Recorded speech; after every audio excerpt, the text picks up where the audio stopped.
এক গ্লাস পানিতে প্রথমে 1 চামচ চিনি ঢালবেন। দেখছেন চিনি ঢালা হচ্ছে। এই চিনি ঢালার পর আপনি 1 চামচ ট্যাং পানিতে আস্তে আস্তে ধীরে ধীরে ছেড়ে দিবেন এবং দেখতে পাবেন আপনি সুন্দর একটি ভিউজ আসছে। ধীরে ধীরে আপনি ট্যাং ঢেলে দিন, আরও ঢালুন। 1 চামচ হবে না, 1 গ্লাস পানিতে আপনি কমপক্ষে 2 চামচ ট্যাং ঢালতে হবে।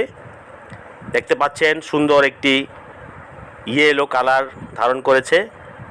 তারপর আপনি একটি স্পুন নিয়ে দেন ঘুটা ঘুটা ঘুটা ঘুটা ঘুটা, যাতে ভালো করে ট্যাং এবং চিনি মিশ্রণটি হয়ে যায়। তারপর দেখেন আপনার বাচ্চাকে দিয়ে খাইয়ে ফেলুন। ভিউয়ার্স, ভিডিওটি কেমন লাগলো? ভালো লাগলে লাইক করুন, শেয়ার করুন, কমেন্ট করুন। ধন্যবাদ।